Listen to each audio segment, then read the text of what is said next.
पत्नी के अंतिम संस्कार व 13वीं के बाद रिटायर्ड पोस्टमैन मनोहर गांव छोड़कर मुंबई में अपने पुत्र सुनील के बड़े से मकान में आए हुए हैं। सुनील बहुत मनोहर के बाद यहाँ ला पाया है।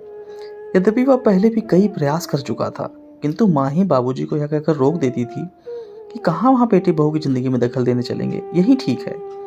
सारी जिंदगी यहीं गुजरी है और जो थोड़ी सी बची है उसे भी यहीं रहकर काट लेंगे, ठीक है ना। बस बाबूजी की इच्छा मर जाती, पर इस बार कोई साक्षात अवरोध नहीं था और पत्नी की स्मृतियों में बेटे की स्नेह से अधिक ताकत नहीं थी, इसलिए मनोहर बम्बई आ ही गए हैं। सुनील एक बड़ी कंस्ट्रक्शन कंपनी में इंजीनियर है। उसने आलीशान घर और गाड़ी ले रखी है। घर में घुसते ही मनोहर ठिठक कर रुक गए। गुदगुदी मैट पर पैर रखे ही नहीं जा रहे हैं। उनके दरवाजे पर उन्हें रुका देख सुनील बोला, आइए बाबूजी, अंदर आइए। बेटा, मेरे गंदे पैरों से यह कालीन गंदी तो नहीं हो जाएगी?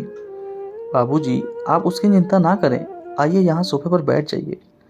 सहमे हुए कदमों में चलते हुए मनोहर जैसे ही सोफे पर बैठे तो उनकी चीख निकल गई, अरे रे, मर गया। उनके बैठते ही नरम और गुदगुदा सोफा की गद्दी अंदर तक धंस गई थी। इससे मनोहर चिहुक कर चीख पड़े थे। चाय पीने के बाद सुनील ने मनोहर से कहा, बाबूजी, आइए आपको घर दिखा दूं अपना। जरूर बेटा, चलो। बाबूजी, यह है लॉबी जहां हम लोग चाय पी रहे थे। यहाँ पर कोई भी अतिथि आता है तो चाय नाश्ता और गपशप होती है। यह डाइनिंग हॉल है, यहाँ पर हम लोग खाना खाते हैं। बाबूजी, यह रसोई है और इसी से जुड़ा हुआ यह भंडार गृह है। यहाँ रसोई संबंधित सामग्री रखी जाती है। यह बच्चों का कमरा है। तो बच्चे क्या अपने माँ बाप के साथ नहीं रहते हैं?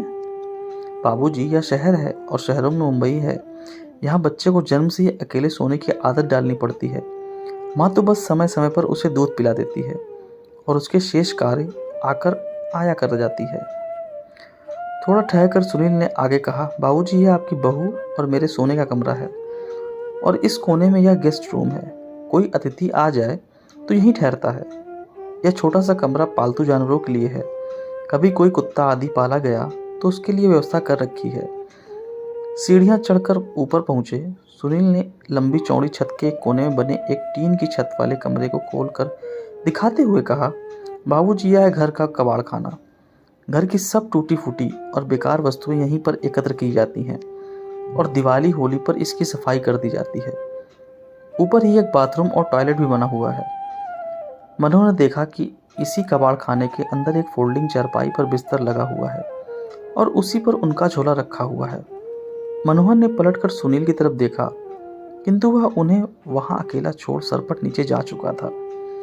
मनोहर उस चारपाई पर बैठकर सोचने लगे कि कैसा यह घर है जहां पाले जाने वाले जानवरों के लिए अलग कमरे का विधान कर लिया जाता है, किंतु बूढ़े माँ बाप के लिए नहीं। इनके लिए तो कबाड़ का कमरा ही उचित आवास मान लिया गया है। नहीं, अभी मैं कबाड़ नहीं हुआ हूँ। सुनील की माँ की सोच बिल्कुल सही था। मुझे यहाँ नहीं आना चाहिए था। अगली सुबह जब सुनील मनोहर के लिए चाय लेकर ऊपर गया तो कक्ष को खाली पाया। बाबूजी का झोला भी नहीं था। उसने टॉयलेट और बाथरूम भी देख लिए, किंतु बाबूजी वहां भी नहीं थे। वह झट से उतरकर नीचे आया तो पाया कि मेन गेट खुला हुआ है। उधर मनोहर टिकट लेकर गांव वापसी के लिए सवेरे वाली गाड़ी में बैठ चुके थे। उन्होंने कुर्ते की जेब में हाथ डालकर देखा कि उनके अपने घर की चाबी मौजूद थी।